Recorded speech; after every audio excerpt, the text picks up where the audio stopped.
Hello. This is Dr. Carruthers speaking. Yeah, this is Heath. Henry Morton and I are having a little get-together at my home tonight. We want you to come.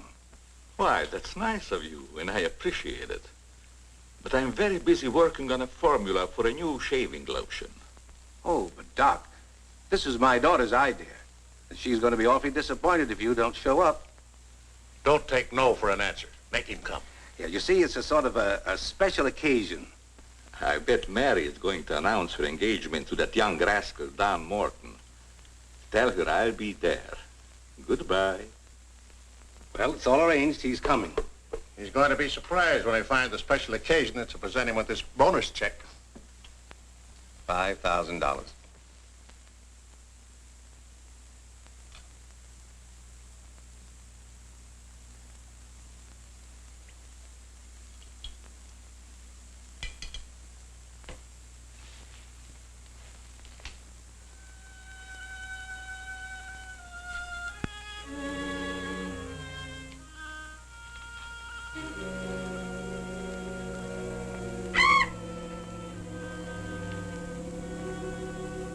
Good.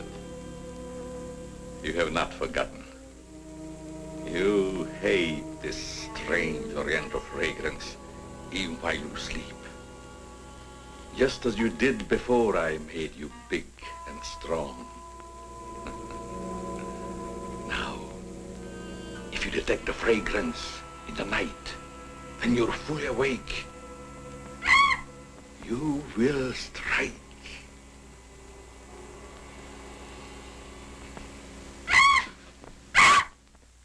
Yes, you will strike to kill.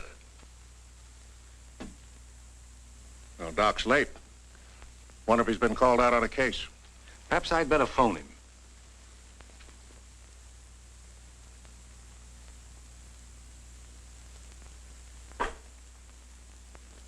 Now remember, Roy, Tommy, you're not to mention anything about this bonus for the Doc until after your father has presented it. Have you warned those two lovebirds over there? Perhaps I'd better. I want to caution both of you. Not to say a word about the check. Until you're ready to spring it on him. Your father will make the presentation, Mary. Why don't you unveil it like a statue? Then we could all be in on it. You know, I think it'd be a better idea to put it in a bottle and launch him with it. You must have gotten that idea out of a bottle. Well, the Doc isn't coming. What? Oh, what a shame. Oh, he just got busy with his new formula and forgot all about us. He'd forget the formula if he knew about that $5,000 check. Well, why don't we all go up there and give it to him? No, I wouldn't do that. He doesn't like visitors when he's experimenting. Well, Roy could take the check up to him. Sure, I'll take it. Shall I make the Doc a speech when I give it to him? You won't have to, Roy. The check speaks for itself. Yeah, and says a mouthful. Son, tell the Doc we're awfully sorry he can't be with us. But of course we understand how busy he is. All right.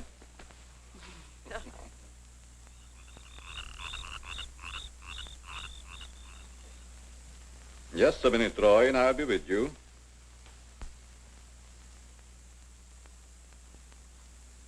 That's it, all right. Now, what can I do for you? We were all sorry you couldn't be there tonight. Yes, but you see, I'm busy. Something important, very important. Yes, of course. Mr. Morton and Dad had planned a little surprise for you. A surprise? It's in here. Well, let's see what it is. $5,000. What's this for? Just a little token of the firm's appreciation. Oh, I see. A bonus. Well, it's awfully nice of you, Father and Mr. Morton. I will thank them personally tomorrow. I'll tell them, Doctor. Well, aren't you curious about my new formula? Yes, of course, only I didn't want to be inquisitive. What is it? A new shaving lotion. Smell it. Pretty strong, isn't it? No. The scent evaporates a short time after you've used it. Try a few drops. Now rub it on the tender part of your neck. Here.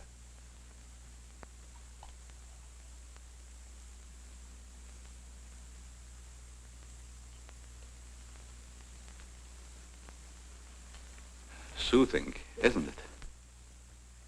Yes. When will it be ready for the market? Oh, it's still in the experimental stage.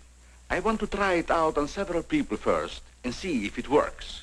Well, if you'd like to send me a bottle, I'll be glad to try it for you. Thanks. Good night, Doctor. Goodbye, Roy.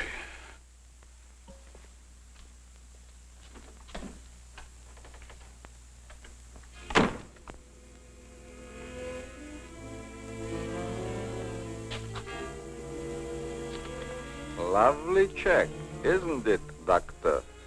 They are wealthy because of you. You made them rich, Doctor. It was your formula. Tonight they gave you $5,000 and wanted you to come down to their house and thank them for it. That was your money they gave you, like a bone tossed to a faithful dog.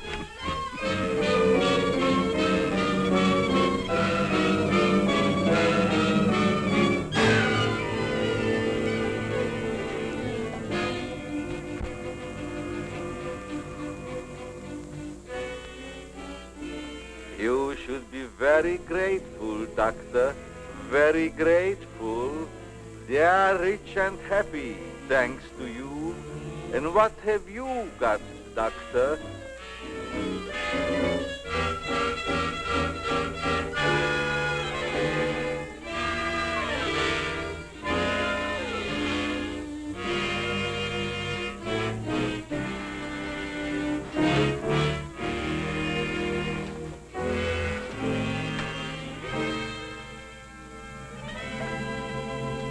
Tonight you have work to do.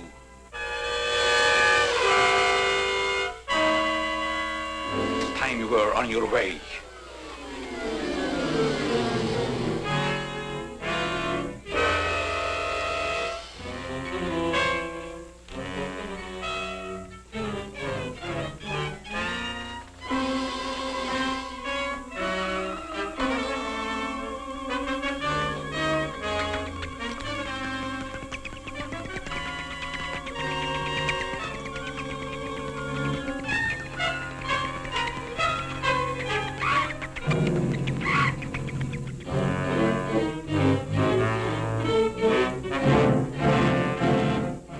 Tonight's a good time while our families are here to announce our engagement.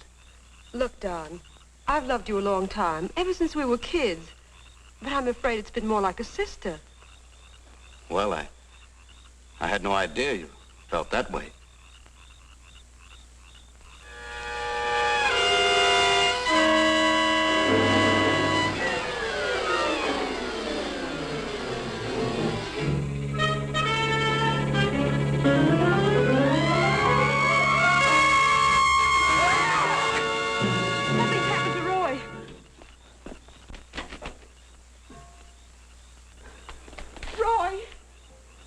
I better call Dr. Carruthers. Oh, please, hurry.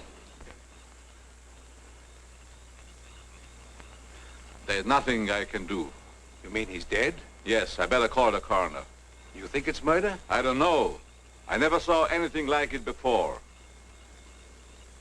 The jugular vein is severed.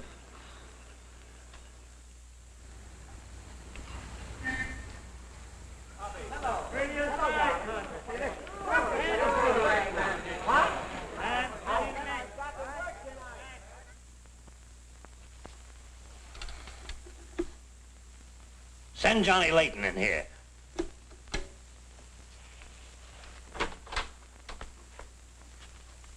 Well, what have I done now? Who wants me fired this time? Nobody yet, but it's still early. This came in from Heathville. It's a mystery killing. Old Martin Heath's son. Who's Martin Heath? Who's Martin Heath? Say, have you ever had a date with a girl? A girl? Oh, yes, a girl. I believe I did take a girl out once. Well, did she smell sweet? Of course she smells sweet. Most girls do. Well, that's because of Martin Heath Cosmetics Limited. They make all that goo that the women put on their faces so they won't have to wash them with soap and water. I get it. A big man, huh? Yes, and a big advertising account. Grab yourself a photographer and get along over there to Heathville. The coroner's holding an inquest. Find out who really killed old man Heath's son. Okay, McGiddy, I'm on my way.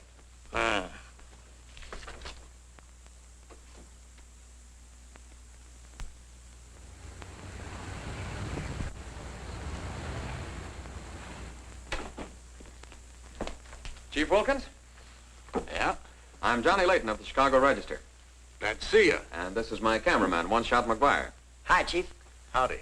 Say, we're down here to cover that Heath murder, but we didn't get much information at the coroner's inquest. I thought maybe you might be able to help us. Well, I'm always glad to cooperate with the newspapers, providing they cooperate with me. That's the policy of our paper. Well, to tell you the truth, I haven't got very far with this thing myself. Oh, here's something that might interest you. It's a picture of the victim's wounds. Mm-hmm. You'll be able to see it better with this glass. Are these scratches on the neck and shoulders? Yes, but we can't determine the source. They're too deep for fingernails, too shallow to have been made by a knife. They're more like claws. That sort of bears out Dr. Crothers' theory at the inquest of a wild animal. Have there been any circuses around here lately? No. Heard of any animal escaping from a zoo? No. Couldn't have been one of those African leopard men. They use steel claws. This isn't Africa. Okay, Chief, I was just trying to help. Chief, are you sure there's no clue you're holding back while investigating? Well, since you're going to work with me on this case, there is a clue, and a very weird one. The autopsy surgeon says that such wounds could have been made by the beak and talons of a bird. A bird? Why, there aren't any birds around here big enough to attack a man. How about an eagle? We know it wasn't a bird. How do you know that? Because we found several hairs on the shoulder of Heath's coat. Ah, Cherchez la femme. They're not human hairs. What kind are they? Well, it may sound silly, but the laboratory test shows that they were from a mouse. Well, who ever heard of a mouse big enough to kill a man? Say, a bat has hair like a mouse. Well, the only bats around here are no bigger than sparrows. There was a peculiar odor about the wounds, but they were so faint and elusive that the police chemists have been unable to identify it. Then it does give us something to work on. Well, if the scent was a clue, it's been destroyed by evaporation. Say, Chief, do you mind if I do a little sleuthing around on my own account? Certainly not. Go ahead. If I can help you any, why... You can. Miss Heath seems to be the nearest to an eyewitness of the crime. I'd like to have a talk with her. Can you arrange it? I think I can. Well, Dr. Crothers refused to let her speak to us. We tried that this morning at the inquest. Well, don't you worry about Dr. Carruthers. He's one of the finest men in Heathville. He just thought you'd add to Mary's grief so you could get sensational newspaper stories. I'll arrange an interview. Thanks, Chief. I'll keep in touch with you. All right. 48J. Miss Heath, did your brother have any enemies that you know of? Why, no. Everybody in the village liked Roy. Mm-hmm. Well, what did he do at the factory? He had charge of the experimental department where the new products are developed. Oh, here comes Dr. Crothers. Hello, Doctor. Hello, Mary. I took a shortcut from my laboratory through a garden hedge. You met Dr. Crothers at the inquest this morning. Yes. Mr. Layton, I hope you'll forgive me if I seemed a little abrupt. But I'm fond of Mary. And considering the ordeal she already went through, I wanted to protect her from dwelling too much on a tragedy. Of course. You were quite right. We're working on the case with the police now. Yes, I understand. Chief Wilkins phoned me. And if I can be of any assistance, just call on me. Thanks. Won't you sit down?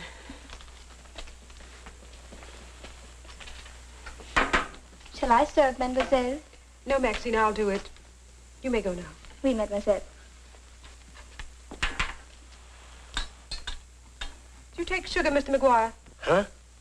Oh, no, ma'am, never. In fact, I don't even take tea. If you'll just deal me out, I'll take a look around. I may dig up a clue.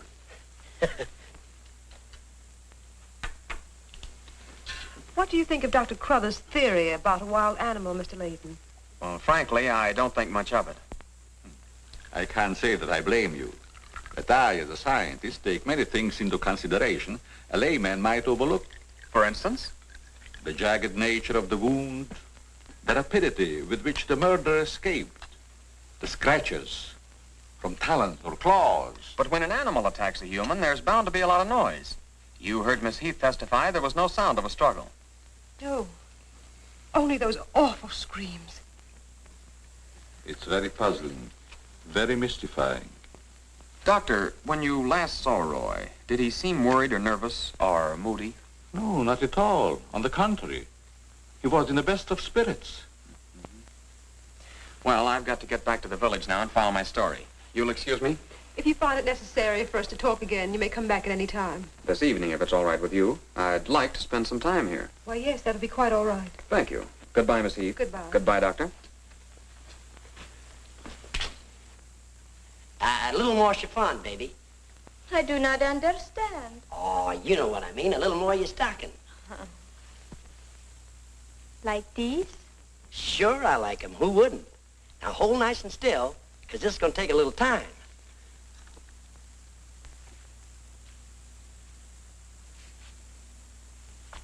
Well, if you're going to shoot, shoot. Right away, Johnny. I was just trying to get the focus. Mm-hmm. I got it.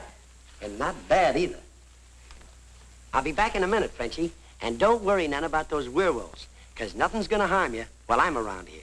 You make Maxine feel so calm. My big, brave journalist.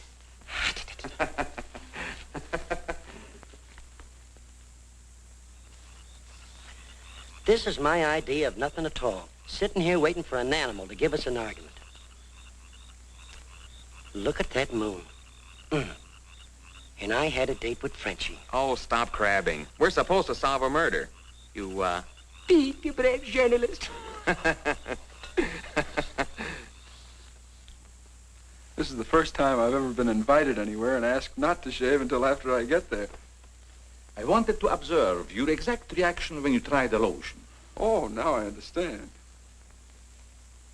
I want this lotion to be perfect before turning it over to you to be marketed. Here. It's a little strong. That'll make the customers think they're getting their money's worth. Oh, that feels great. Very soothing. I don't think you ever use anything else. Well, we wouldn't want to market anything we wouldn't use ourselves. That almost smells good enough to be used as a cologne. Oh, what's the matter, Doc? Can't you stand your own lotion? I have a violent dislike for perfumes. Oh, I'm sorry. All right, Tommy. Good night, Doc. Goodbye, Tommy.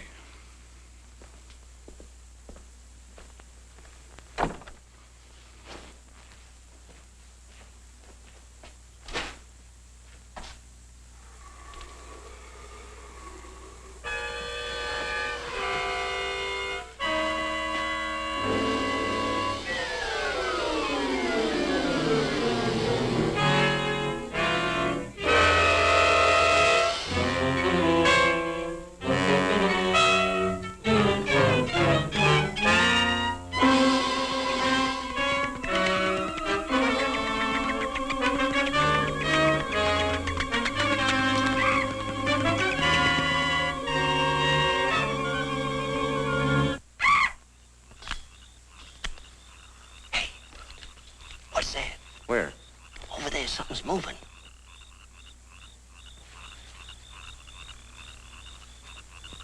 Come on out of there, whoever you are.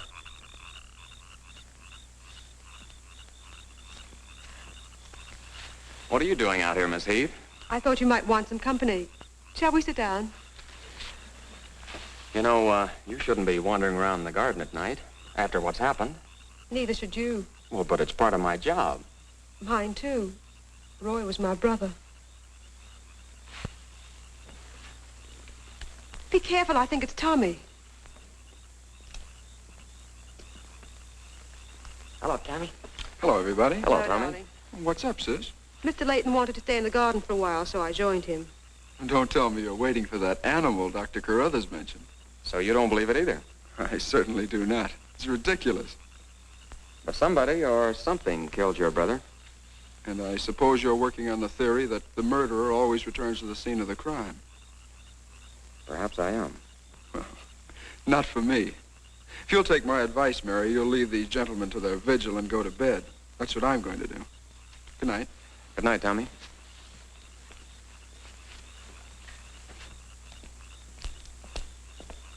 I don't think your brother likes my being here. Oh, you mustn't mind Tommy. We're all terribly upset. I know.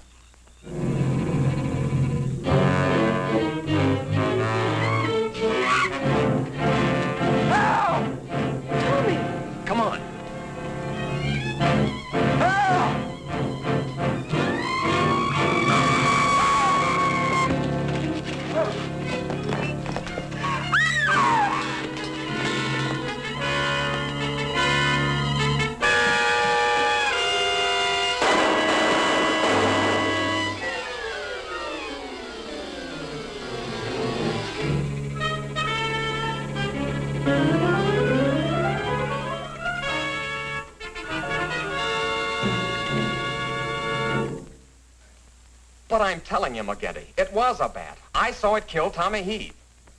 Listen, Johnny, I want you and One Shot to come on home or I'll fire both of you. I'm not coming home, and neither is One Shot.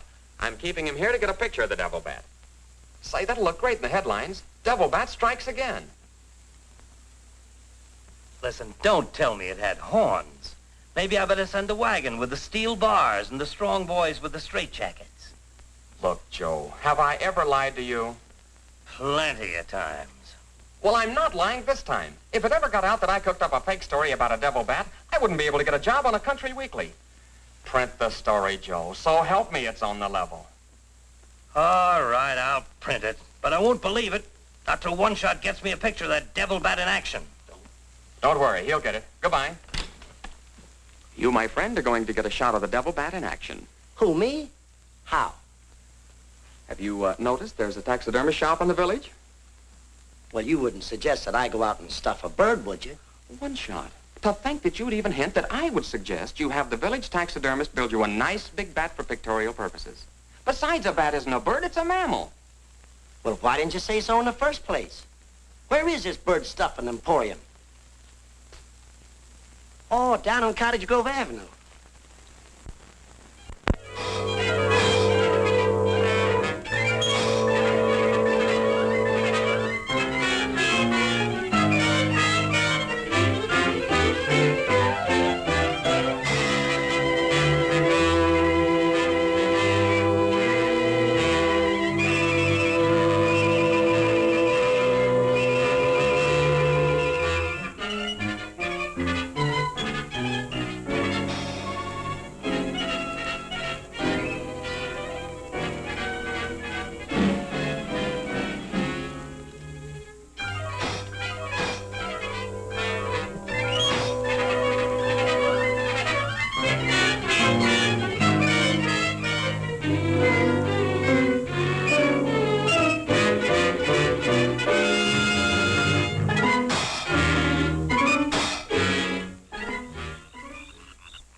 Now, here's the idea, Frenchie. You hang on to the bat till I get my camera set up.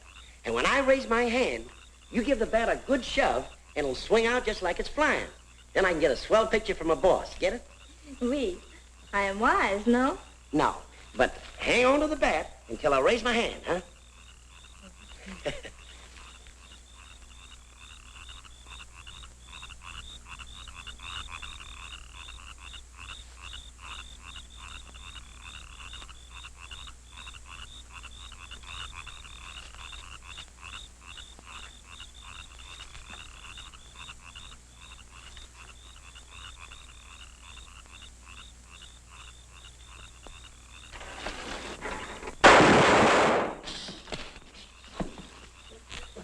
Sherry, are you hurt? Say, what's the idea of breaking up my devil bat? I'm going to make you pay for that. And I'm going to take you to jail until you explain this. Come on. You can't do this to me. I'm doing it. I was just conducting a little experiment, trying to find out how the devil bat does his killing. I'm sure McGuire didn't intend doing anything wrong. He's just a little overzealous about his work. Yeah, with the town in an uproar, and everybody terror-stricken, wondering whether he's going to be the next victim, I don't want any more trouble stirred up, even with an artificial bat. You'd better get back to the hotel. I want to talk to the chief alone. Is it all right, Chief? Yeah, but be careful in the future. Ever smelled anything like this before?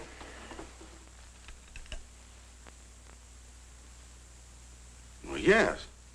That's the same stuff that's been on every one of the devil bat's victims. Where'd you get it? Found it in Don Morton's bathroom. Find out where Morton got it? No, I didn't want to arouse suspicion by asking questions till after it's been analyzed. You think it has any connection with the murders? That's the way it strikes me, but I can't figure out how. I'll get the police cameras on it right away. I'll snoop around, see if I can find out where Morton got it. Well, it probably came from down at the Heath Cosmetic plant. I've men working on a theory of a disgruntled factory employee committing the crimes. It's certainly more than coincidental that all the victims have been members of the Heath and Morton families. Yeah. Looks like a plot to wipe them all out. I wish the rest of them would leave town until this crime is solved. You're worried about Mary, aren't you? Well, yes. I've been urging her to leave, but she won't go without her father. And he insists on remaining here to help clear up the crime. And worse than that, neither Heath nor Morton will let me give them a bodyguard. I guess we'll just have to wait for something to break. Good night, Chief. Good night, Johnny.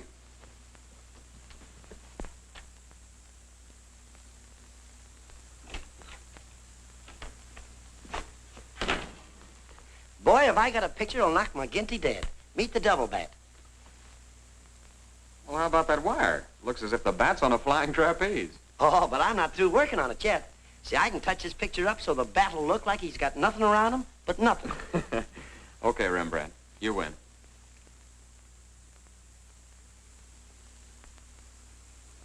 This is your news commentator, Walter King. Tonight we're broadcasting from the little village of Heathville, where an alleged devil bat has claimed 3 victims during the past 6 weeks. You will note that I say alleged devil bat. That, ladies and gentlemen, is because your correspondent has been very skeptical from the start as to the existence of this horrendous creature.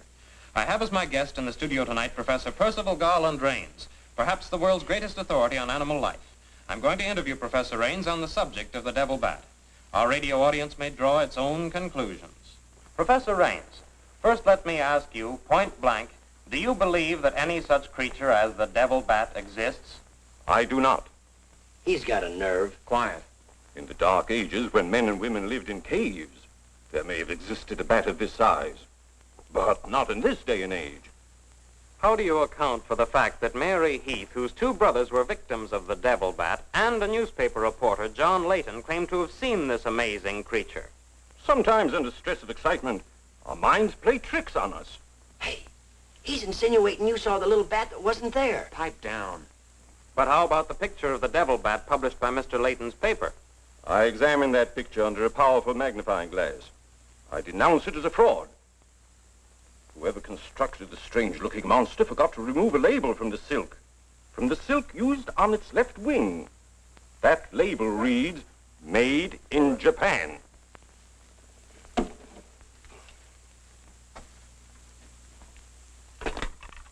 Put through a hurry call to Heathville. I want to talk to Johnny Layton. He's at the Heathville Hotel. One guess who that is. Yeah, McGinty.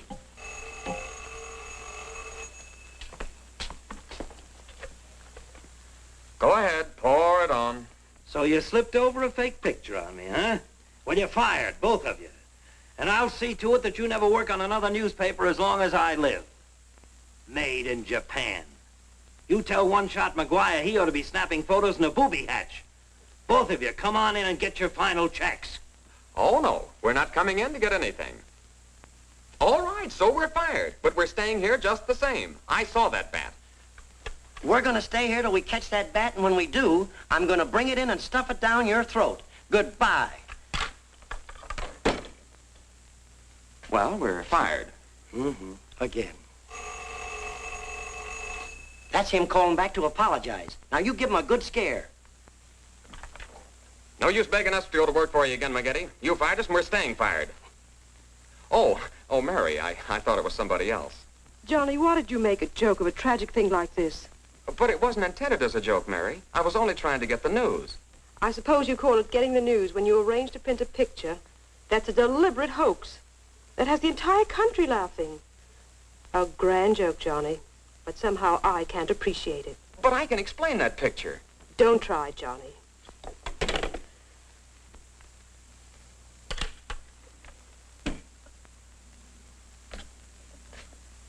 Made in Japan.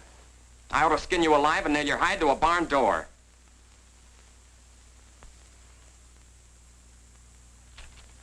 Here's the chemist report on that shaving lotion.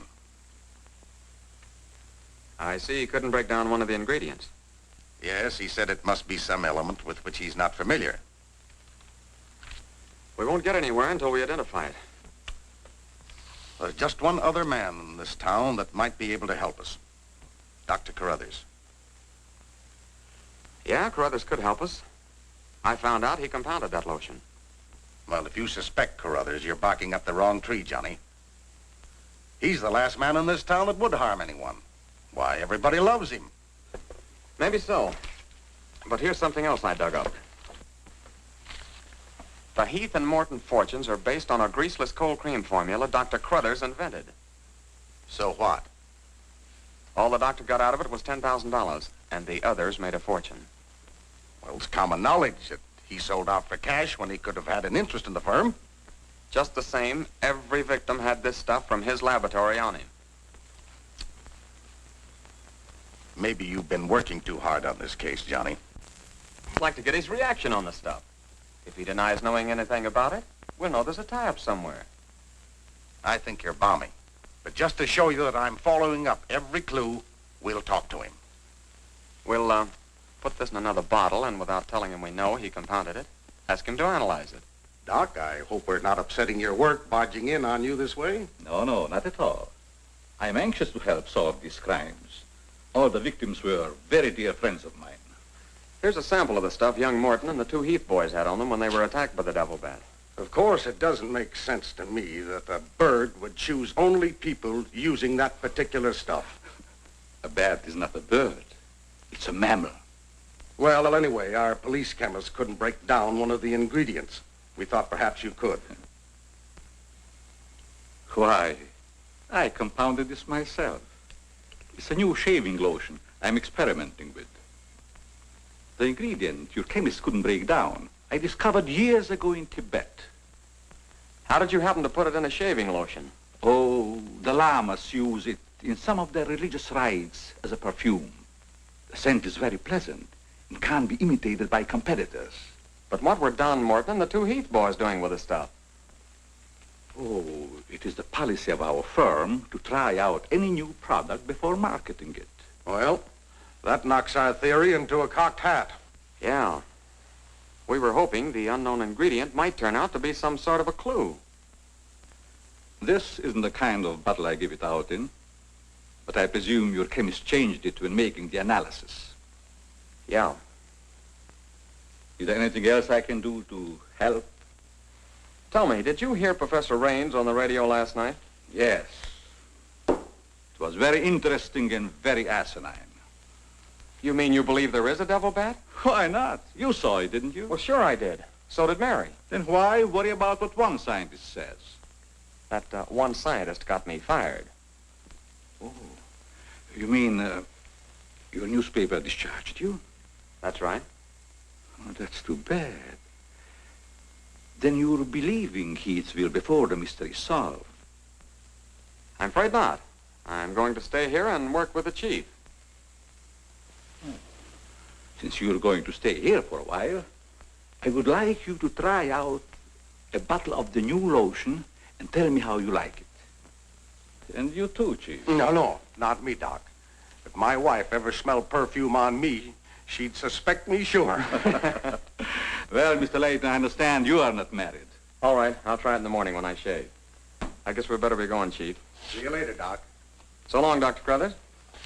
Goodbye, Mr. Layton.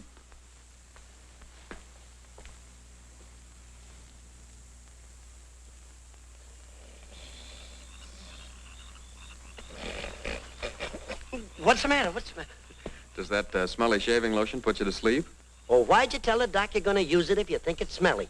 Oh, I don't know. I guess I was a little ashamed of ever suspecting the old duck. Well, I like it, and I'm going to tell him so. What time is it? After midnight. Midnight? Oh, there ain't no use of waiting around here any longer. This must be the bat's night off.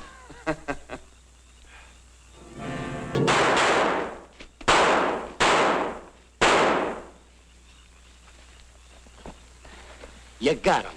Listen, Johnny, I'm going to cook that bird personally for McGinney, and I'll even stuff it myself.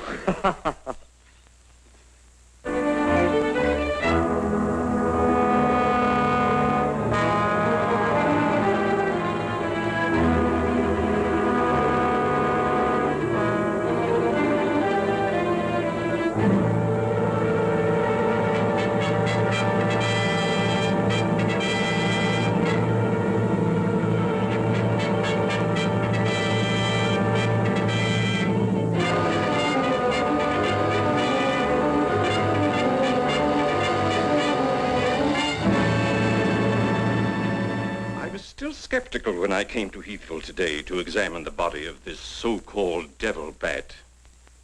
But after seeing it personally and making exhaustive research, I've arrived at the conclusion that the creature is the lone survivor of a type of giant bat which existed in great numbers during the early part of the Neolithic age.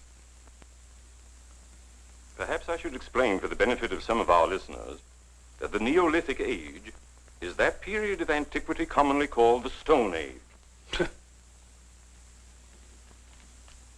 Imbecile, bombastic ignoramus.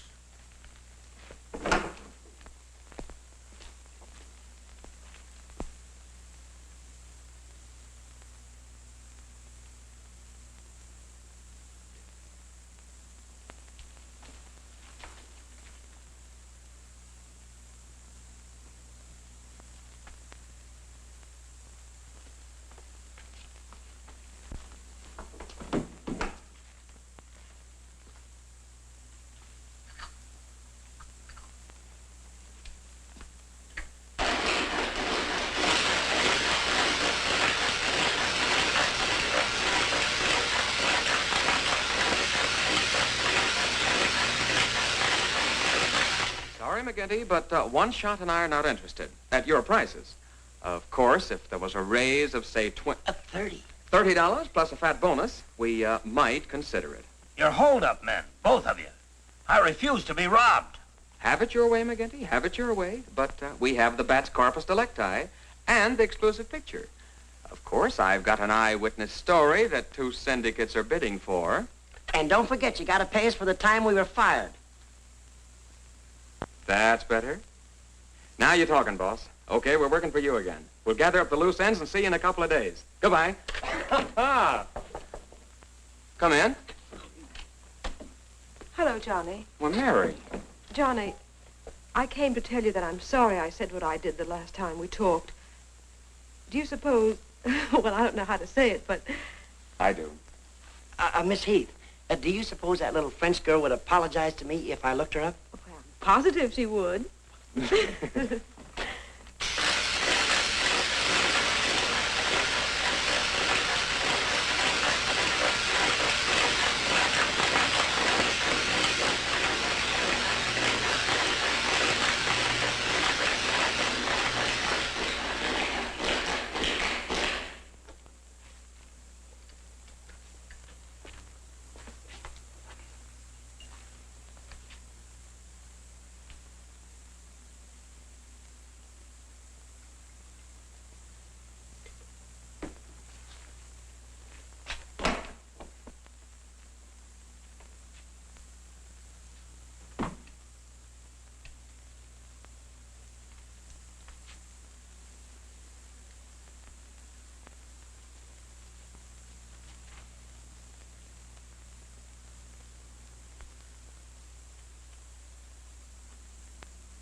Splendid.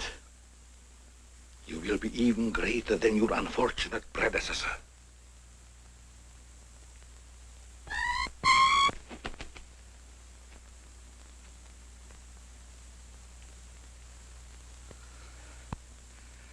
Enraged, aren't you? Fine. I'm enraged also. Tonight I shall call on Henry Morton, and you shall strike him down. Henry, the lotion has turned out to be better than I had hoped. I want you to try it. Well, just leave it here, Doc, and I'll try it in the morning after shaving. Smells good, doesn't it? Yes, but isn't it too strong? No. Evaporation quickly tones it down just to the right scent. Rub a few drops on your face. Well, I'd rather wait until after I shave. Then my skin will be more tender and receptive to a lotion. Just a little here. The texture of the skin there is always very delicate. I give you a few drops in your hand.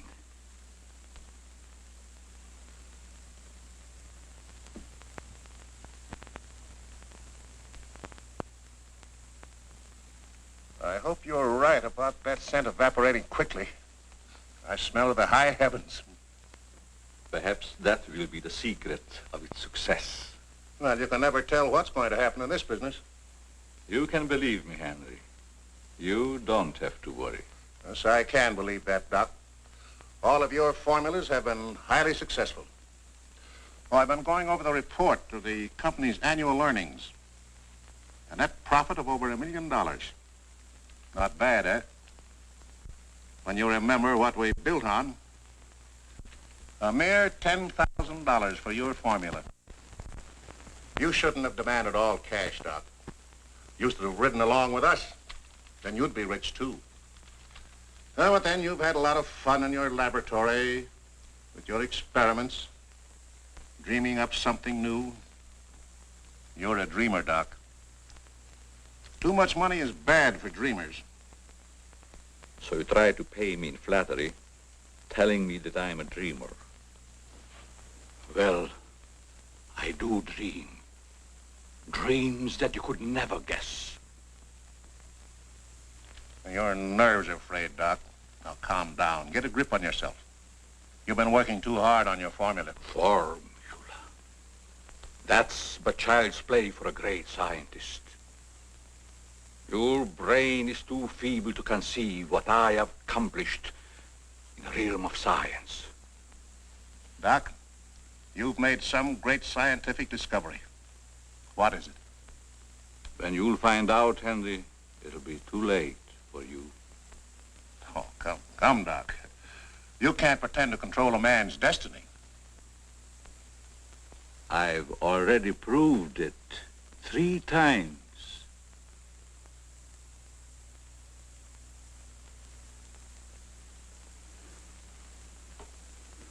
I'm sorry. Perhaps you're right, Henry, about my working too hard. I guess I'm a little tired. I better go home and get some rest. Sure. A night's sleep will do you good. Good night, Doc. Goodbye, Henry.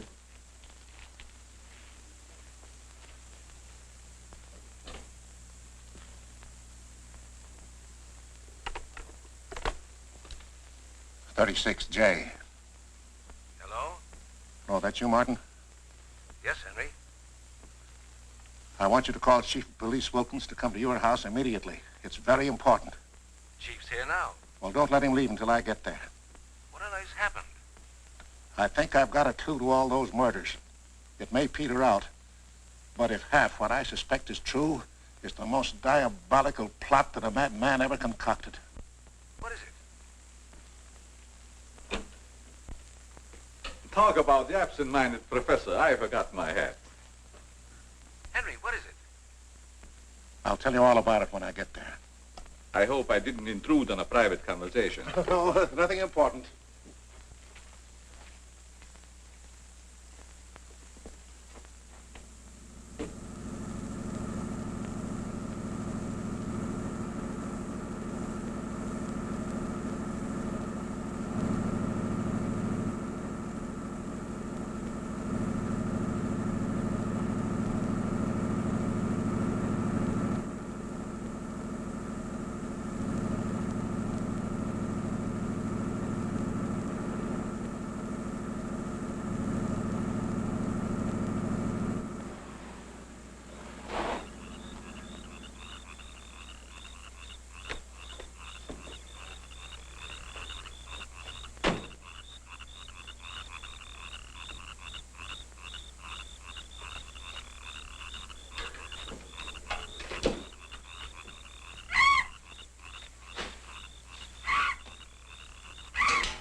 I hope Henry was right about having a clue. But why didn't he explain more about it when he phoned? When I insisted, he changed his tone as if he'd been interrupted. I was afraid that he might be overheard.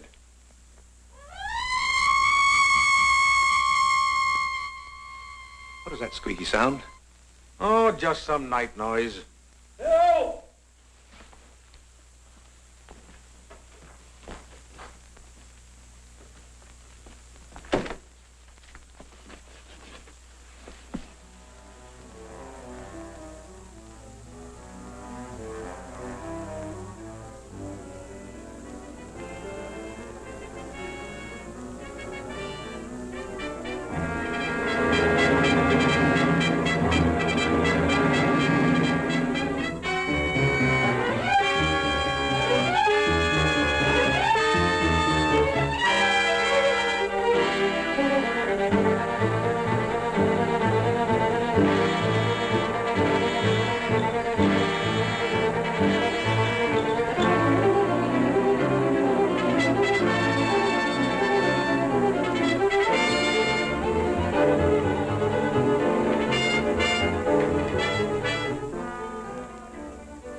I feel much better, Mr. Heath, since you asked us to stay in your home until this new devil bat has been killed. I've been worried about Mary. What reason have you to believe that Mary is in danger? Only this. I'm convinced that someone is using the bat to wipe out the entire Heath and Morton families. As a scientist, I assure you, the thought of a human controlling a bat is fantastic. Just the same, no villager's been killed or even attacked. You're forgetting, aren't you, that Mr. McGuire was attacked. He's not a member of either family. Why, I'm practically a member of this family already. I'm going to marry Miss Heath's maid. Oh, really? Well, boys, I'll have Maxine show you to your rooms. I must be running along home. It's past my bedtime. Good night, gentlemen. Good night, Good Doctor. night, Martin. Good night, Good Doc. night, Doctor. Goodbye, Mary. Come along.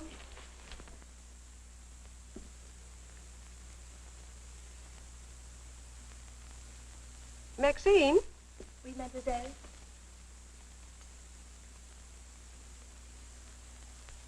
Did you fill my perfume bottles with something new? Oh, no, mademoiselle. I never touch your perfume. It's funny. I don't recognize it. Perhaps Dad filled them as a surprise. He always does that with every new perfume the plant puts out. Is there anything else? No, Maxine, that's all. Good night. Good night, mademoiselle.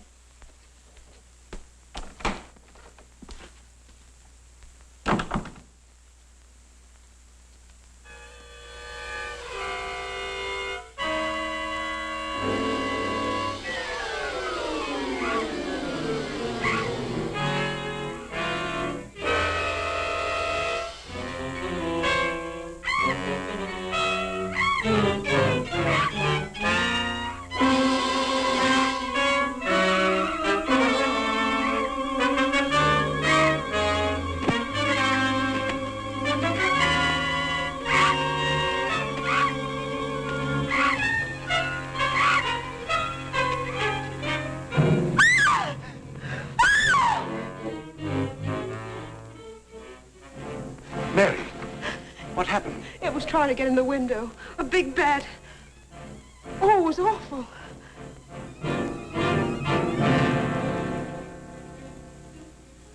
Mary, I want you to tell me everything you did just before that bat tried to get in. Well, first I took a bath. Then I brushed my hair, and Maxine came in and turned the covers down. And then fastened the screen, which somehow had come unhooked. Yeah? Go ahead, what else? Well, then we talked about some new perfume that someone had put in my dressing table bottles. Dad, did you put any new perfume in my bottles?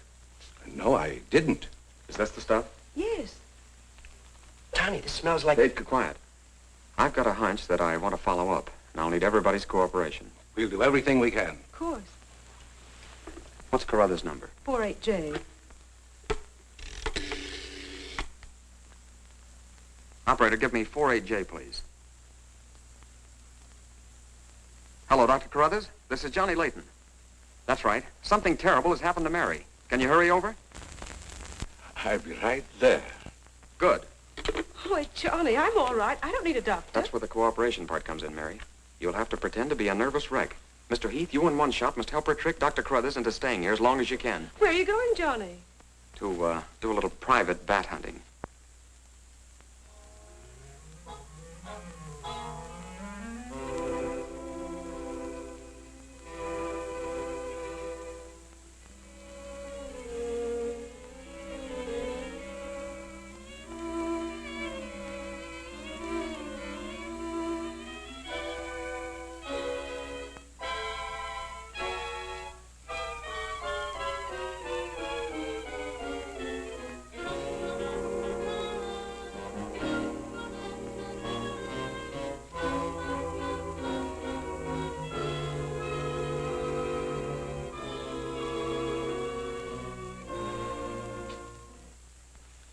devil bat tried to get through that window.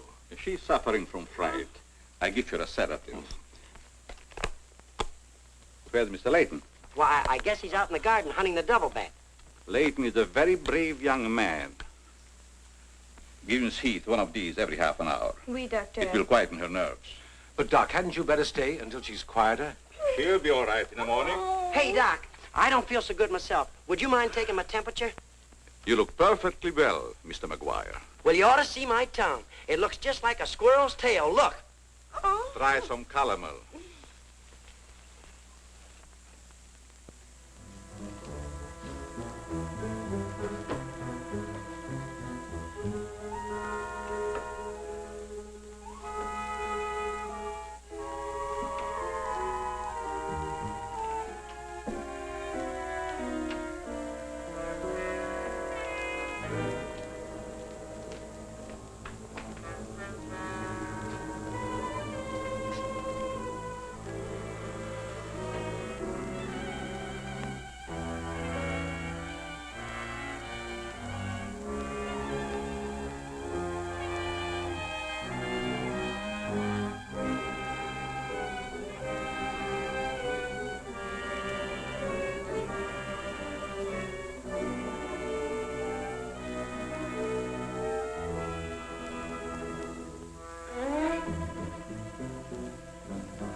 We may have visitors tonight, and it would be dangerous for me if they found you here.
Hi, Doc.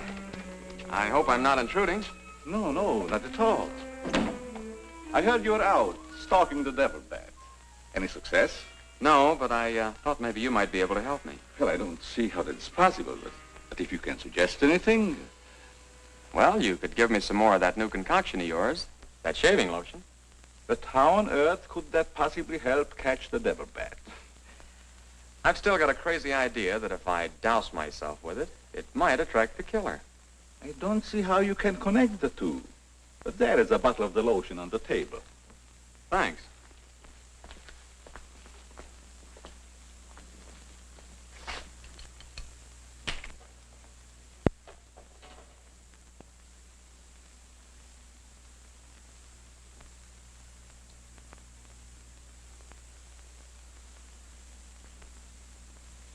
You see, Doc, I figured out something. All four of the murdered people had this lotion on them when the devil bat struck. Now, my plan is to sit in the garden, and when the killer makes one of those power dives, I'll blast him. Layton, I'm afraid all these murders have affected your mind. Maybe you'd like to come along, Doc, and be an eyewitness. I'm sure it would be just a waste of time, but I'd be glad to watch your experiment. Good. I knew I could count on you to help me.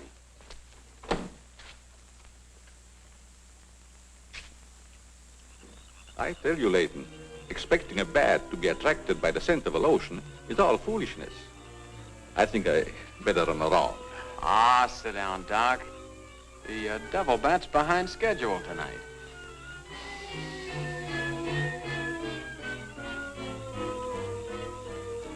You aren't very chummy tonight. What's the matter? Firearms always make me nervous. Oh, I thought maybe you didn't want to be sitting too close to me. Just in case the devil bat does show up. According to your theory, the killer wouldn't attack me. I haven't any of that lotion on me. You have now, Doc. Why did you do that? To make it a 50-50 proposition, Doc. Now sit down, and don't try any shenanigans.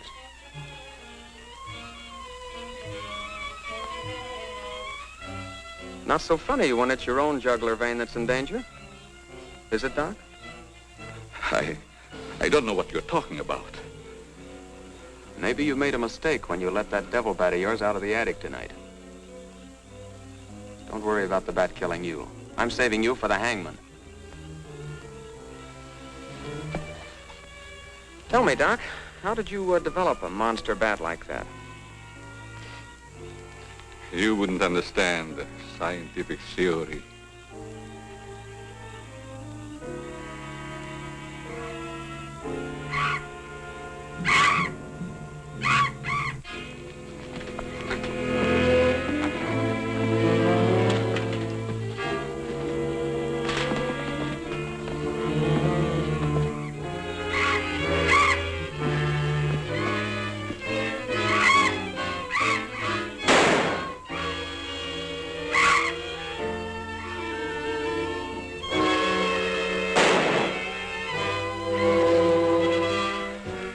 Chief, what are you doing out here? Young fellow, don't think that you're the only man working on this case. And it was lucky I was here, too. Thanks. Did you kill the devil bat? No, he got away. Well, here's one bird that didn't get away, and he's the murderer we've both been looking for. Quick, shoot it!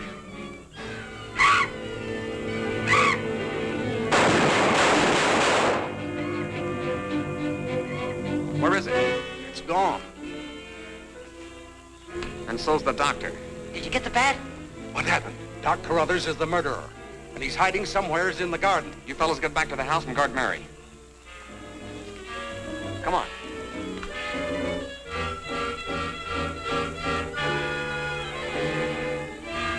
Doctor! Dr. Carruthers! Doctor! Has anything happened to Johnny? Is he hurt? They took him up to my place. You better come along with me.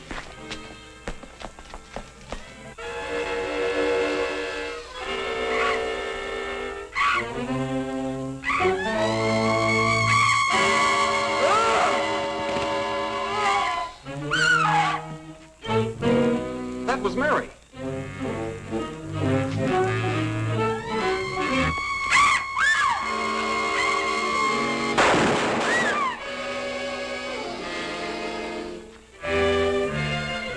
Are you all right, Mary? Go help Dr. Carruthers. He's over there.